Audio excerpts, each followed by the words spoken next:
I've thought about this a lot, and what I've determined is... I'm tearing up right now. Why? It's just really nice.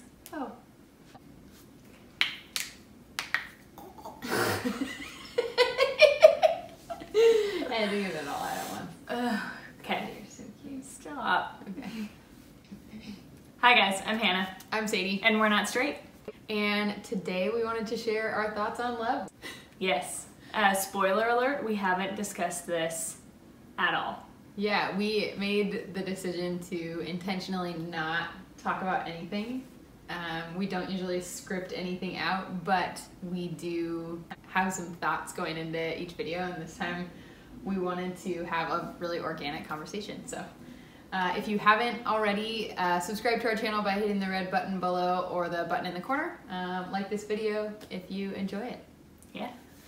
So the idea kind of came to us in filming some of our other videos, and we've talked about this idea of like a fairy tale love story that is, I don't know, like heart racing and Disney-esque. Yeah. And that feels really limiting for people's understanding of what love can be, and we think that it maybe ruins a lot of potentially awesome relationships if people don't feel that.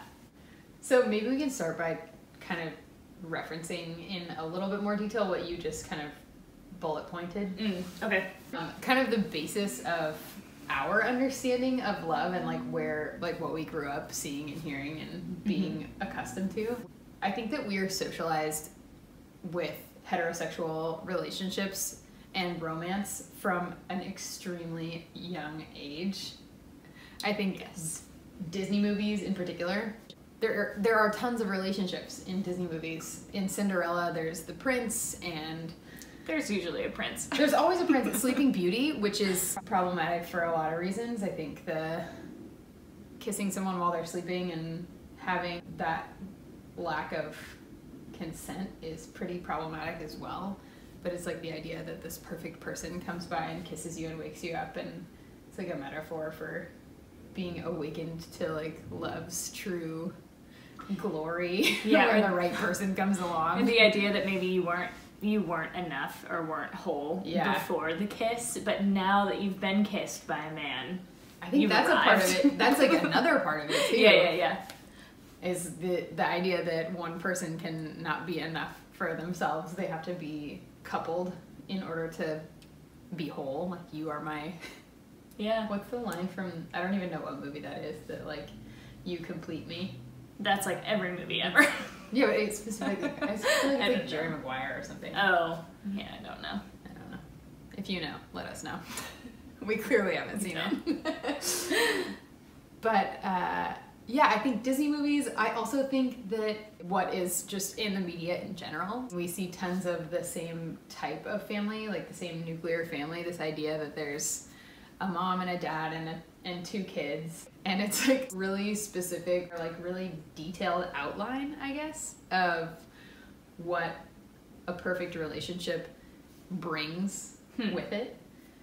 I'm remembering back to myself in high school. I wanted to have a boyfriend. I think I thought that for a really long time, and wanted him to be someone that I would build that with. Like, wasn't really interested in, I don't know, wasting my time. It wouldn't have been a waste of time, but with someone who wouldn't be in it for the long haul, essentially. So I didn't date a ton until college, and I remember being so excited to have a boyfriend. And I think a lot of that excitement maybe clouded the true experience that was happening. Like, I don't think that the way we started dating was perfect by any means, and there were a lot of things that kind of were wrong, and we weren't perfectly suited for each other, and it like maybe wouldn't have happened if I hadn't pushed it so hard. But I was so excited about having a boyfriend that it felt like it was like this amazing, overwhelming thing. Which then I think quickly gets confused with love. And not to say that I didn't love him, I loved him, but I think that that was an intention, and I didn't recognize that until later.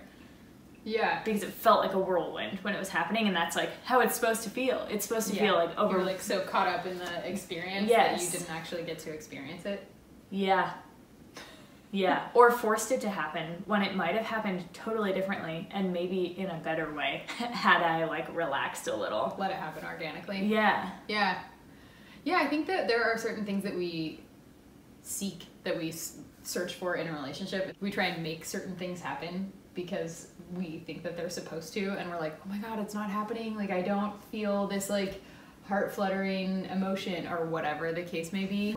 And so we have to force it, and it's just because that's what we've been taught, which is so bizarre. Yeah, so then into the relationship, as I'm realizing that relationships take a lot of work, I learned that quickly. And I was willing to put in the work, so I did. And then my understanding of love quickly evolved as I realized that love was a choice, and I believe that now. I don't love the expression. I hate the expression falling in love. That feels like kind of a controversial thing to say. Yeah. Wow. Yell at me for it. Feel free. I do think that connection can take you by surprise. Yeah. That kind of happened with us. And maybe I could label that like falling, but I think of love as a choice. And maybe that's because I'm bisexual and it's not like I have this crazy like Urge. Like, yeah, or binary, not binary. Magnetism or something? Right? Yeah, I don't have like a path. I don't have a path. I'm not like, oh, so you don't have supposed something that's scripted out for you, so you're making a choice always. Yes, that's how that's exactly how it feels to me. Wow. Yeah. And no one's ever said that, and I've never even thought of it that way, so props to you. But seriously, like, there is no path for a bisexual. Like, even now we have a lot of these visible lesbian relationships or straight relationships, and I constantly feel like I'm choosing to be with Sadie, and I love that. And it's amazing and it's fulfilling, but it feels like it's like a choice for me. Yeah. I think I would agree. I think it feels like a choice for me too. I do think that there is a lot more. When I was in my last relationship with a man, there's certainly, social expectations and social normativity, I suppose, that tells you what your relationship is supposed to look like. You're supposed to meet someone, you're supposed to date for a while. You can fit different like categories, I guess. Maybe like inseparable is one, like best friends. Yeah. Opposites attract, you just like get at each other all the time. Or you're just totally different, but it works out because you kind of balance each other or whatever. So you kind of find yourself, I think, looking for which category you fit in. At least I did. And we were super similar and we were really good friends, and so that was definitely the category that I placed us in, was like best friends, and that we fell in love, and you like fall in love, then you get engaged, then you get married, then you have a kid, and you raise a kid, and then you retire, and you're spending your old age together. Trying to get to know one another again now that your kids are out of the house. Yeah, there are obviously like a million things in between, but I think those are some of the big milestones that people expect of heteronormative relationships, and that was what I learned, and that was what I expected of myself. Not because I was like passionate about, I have to get married, I have to have kids.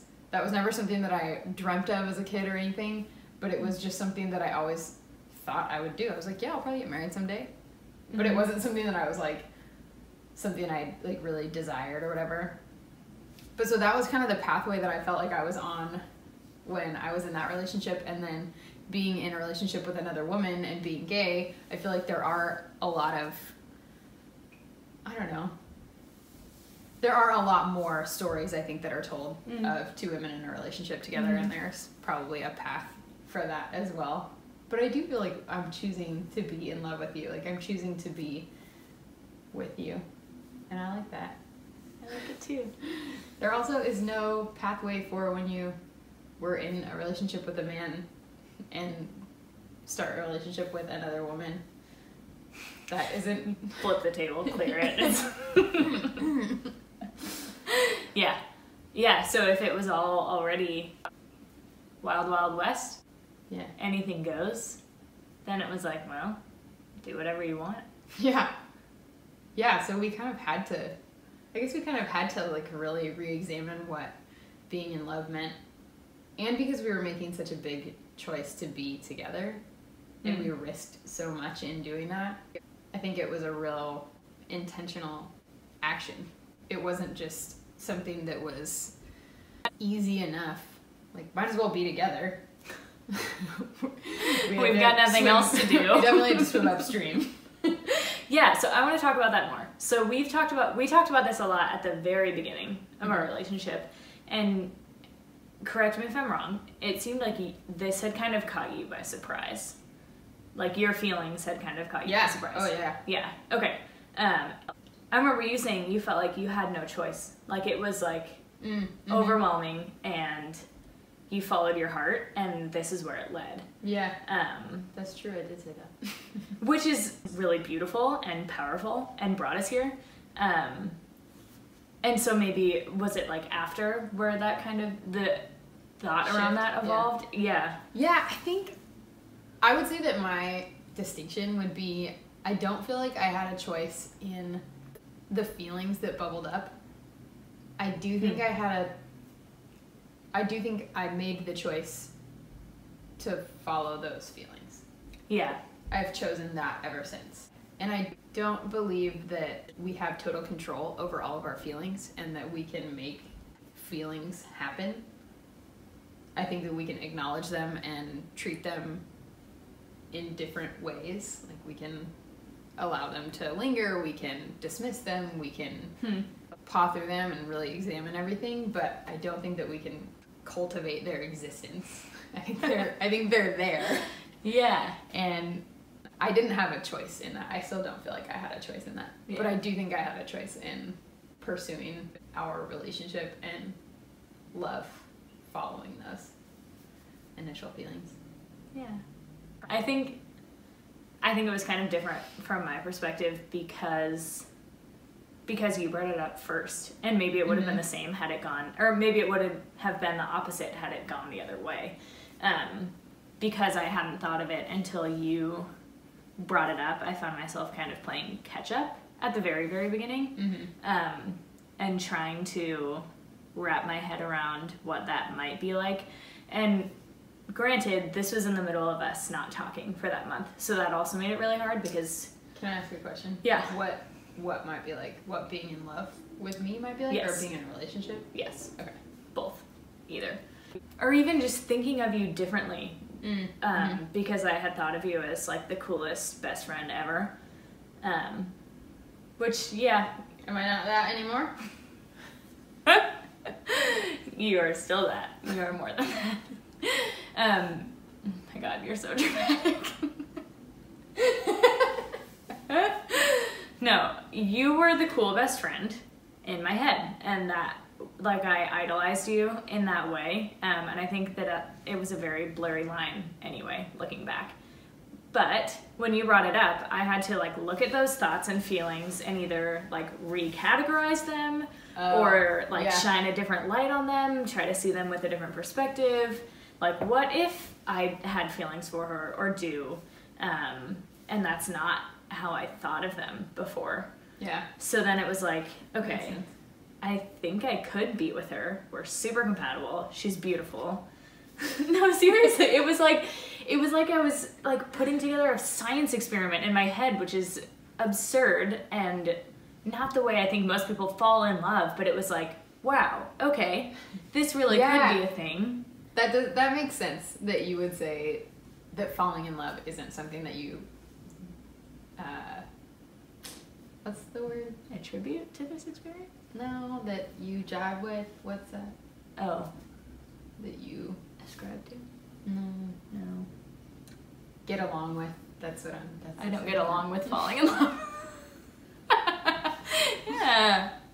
Apparently not. Agree with? believe in. Believe in. Yeah. Or at least in this case. Like, I say it in Spanish. What is it? Que no crees. Believe in. Yeah. Yeah. I couldn't find it. Oh, you were looking for the word believe? Why did you start with that? I know that one. I don't know. I couldn't find it in Spanish. Okay. It makes sense that you would say that you don't really believe in falling in love as it's widely recognized in society to be like the Kickstarter or the spark of a relationship, because you kind of put all of these elements together and you were like, all right, I have this, I have this, I have this, I have this, I have this. Could I be in love? So real. And you were like, let me see, I reorganize, we put this one over here instead. Like, yeah, I think that'll work. Like, seriously, that's so, yes, that's exactly how it was. We've talked about this a lot, but I love that. I love that you did that and that you made this really conscious decision. And I feel like for me, it was also a really conscious decision. I risked my whole future for something that I initially couldn't even recognize as feelings for you. And then all of a sudden, I was like, I've thought about this a lot, and what I've determined is... I'm tearing up right now. Why? It's just really nice. Oh. You risked everything.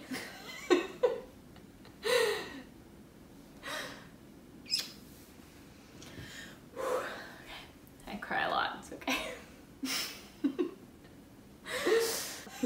Anyway. I mean, I think that that's really cool. I love that we had to really put our whole selves on the table. Yeah. It wasn't just a passing thought that we are chasing or just an accidental something. It was very intentional, and that's been really fun, I think. Yeah. And I think another thing that we brought up the other day was talking about the notion of love as being this sparkly and beautiful and all-encompassing and unavoidable thing that when it happens to you, you'll just know. And I don't think that's true.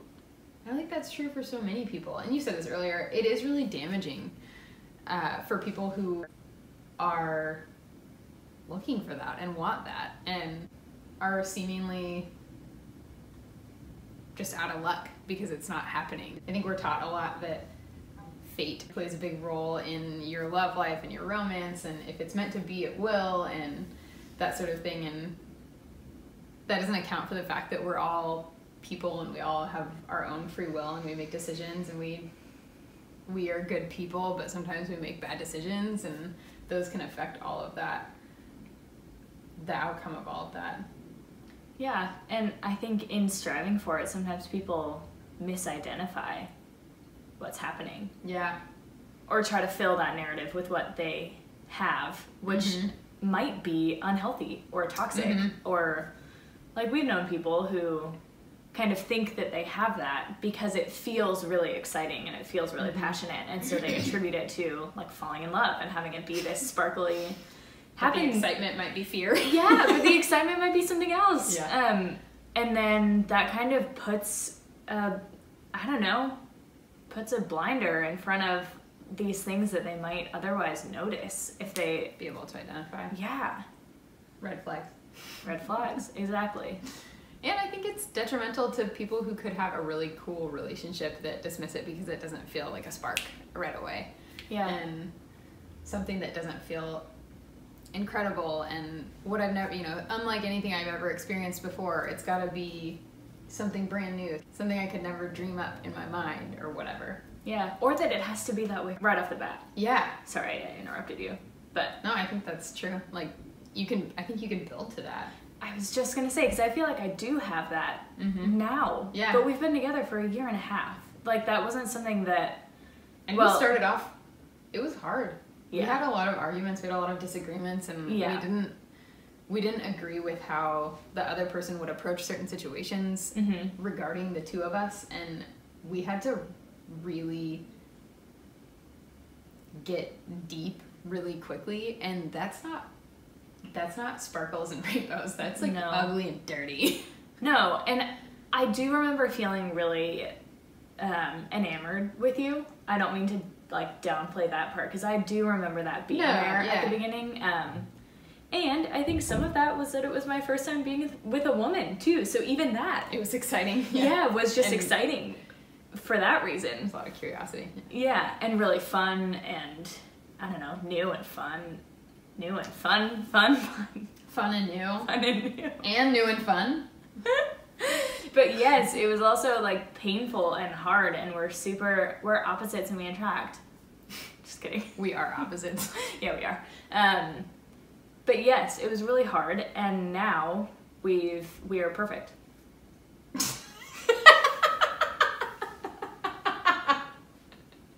That's it. End it. Cut it. No, I do think that, but like getting all that out in the beginning and being able to work through that is a good sign. Because we were dedicated to the end result. We were dedicated to continuing and getting to know what was underneath, and sometimes the way that we respond to certain situations isn't the way that the other person would, and we were really searching for the why. Why are you responding this way, and why am I responding this way, and reflecting on our own perspectives, and that helped us build understanding of the other person. And now I think when you understand someone, it's really hard to not like them. And when you understand someone that you're in love with, it's really hard not to love them so much more. Oh, yes, I have two thoughts about this. First being that 20 questions or 30 questions that will make you fall in love with someone. I think that talks to that story. There was an article done by the New York Times a while back that had like 34 questions to make you fall in love with anyone. Yes, anyone. Meaning, if you spend enough time with someone and get to know their soul, you will fall in love with them. And we've talked about this with like demisexuality, but I think that's definitely true for me, and was for us. Like, the more I got to know you, the more I fell in love with you. And I think that's partially because of who you are and the way we fit together and the way you treat me and all of those things, but it's also just through the act of doing it, I think. The act of examining all the pieces of you and putting it together and admiring it and learning it, you fall in love with that as it's happening. And two, I wanted to give you huge props for the way you taught me to communicate at the beginning, because I was not good at that. I was really bad at that before. You were talking about like understanding the why someone is reacting the way they are. I would react the way I was, and that was usually shutting down with any sort of like disagreement. And it's not the kind of shutting down where I would like slam the door and run away. It was just like, it was like a fear reaction that would just lead to silence and panic that anything I would say would like ruin something or be the wrong thing, or she wouldn't understand or whatever. And you totally like changed my perspective on how people can communicate in a healthy way and like use argument for good, or like disagreement for good. Yeah. Thanks. Thank you. Whew, those are my thoughts. Big thoughts. Yeah, okay, to comment once more on the questions, the article. Yeah. If you guys haven't seen this, it's super interesting, and it's totally worth doing. If you're in a relationship, that's awesome. If you are not in a relationship, it's worth, if you're on a date or something, or you're trying to get to know someone, it's totally worth using these questions, because they're not big spiritual or deep diving questions that you would have no idea how to answer. They're really basic at the beginning, and then they get a little bit more profound, and they ask you to reflect on your past and things that have happened and that sort of thing. But the way that they do it is by asking people questions and eliciting stories. And I wanted to connect that with what we were talking about before, with getting to know someone and then falling more in love with them, because I think that stories are hugely impactful. They're super powerful. That's why we're here. That's why we're telling our story and sharing online, is that we want to connect with other people, and stories can change people, and they can change people's lives. They can change people's perspectives, and they can change your experience of the world and your experience of other people. And telling stories takes time, and it takes dedication, and it takes work, and that to me is what love is, all of those things, and understanding someone from kind of the inside out, which is what you get to do if you really take the time to get to know someone and fall in love with them, which is cool. I feel like I'm falling in love with you right now. Isn't she the best? Should we tell the quick story? Okay, well first, so I make it sound like I didn't have any butterflies ever, and I want to make it sound like that. Well, thanks. Well, I want to tell an example of when I did. We went on a trip pretty early on in our relationship. By early, I mean like a month in, to Portland. Oh yeah.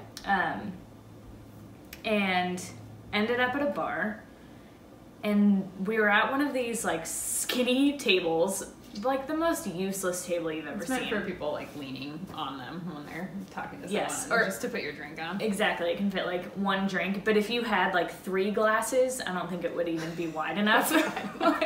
But all that to say, we're sitting on bar stools on either side of a table, but we're actually like really close, 12 inches apart because the table is tiny. And I have thought back to that night so many times, because it was almost like the whole world was spinning. We had started asking these questions, and we would only do 3 or 4 at a time, because they take a while. You're telling stories as you're doing them, and so like an hour and a half can pass and you've only covered like 3 questions. And we were mid-list in Portland, and I remember it was like I had like tunnel vision. It's almost like right before you pass out. So romantic. It was like passing out. Yes. And I think maybe that was when I knew I was like in love with you, like 1000% for sure. It was at that table. Because it felt like, how could I not be? Like mid those questions. So then, I guess fast forward. Yeah. I think about that night a lot too. Really? Yeah. I think that's probably the same for me. Oh. I have a really vivid memory of this place, and I think that's why. So a little while later in time, not that night. Yeah.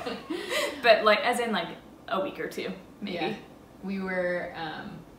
We were talking, it was like kind of late, and we were just hanging out, and I grabbed my phone, and I was gonna open this list of questions so we could keep asking them, and my goal, my master plan was to do all of these questions, and then somehow like very like cutely / suave / very romantically tell you that I loved you, or ask you if you loved me or something.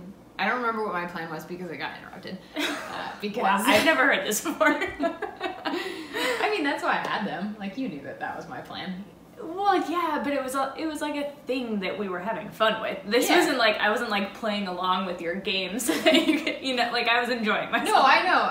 Okay. I just mean that you knew what those questions were. I had asked her once in the middle of asking a question if she knew what I was doing, if she knew what this list was, and she was like, "Yeah, I've seen this before." Heard of it. Yeah. And I knew what the like concept was. Yeah. And so I pulled my phone out and I said, "Do you want to fall in love with me?" And I said, "Too late." It was very cute. Wow. My cheeks hurt a little bit.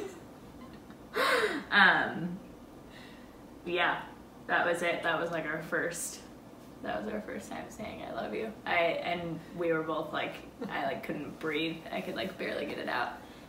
It was very cute. Yeah, it was really cute. Sadie was like, I was like, yes. We were only on number 18. I think we were still in the teens. really? Yeah. We did a few more after that, but I abandoned ship because... No, I think we finished them. It took like months, but I think we finished them. Yeah, we went back. Oh, I don't remember. We gotta do it again. Yeah, I wonder if anything would change. Probably. I'm sure. Yeah. Wow. That was a lot. That was a lot. Okay. My cheeks hurt. I know. Okay, well, if you loved this video, consider liking, commenting, subscribing if you're interested. We have more to come. And thank you so much for your support. It's been so cool. Yeah. Again, we read all your comments. We love it. So, until next time. Yeah. See ya. Bye.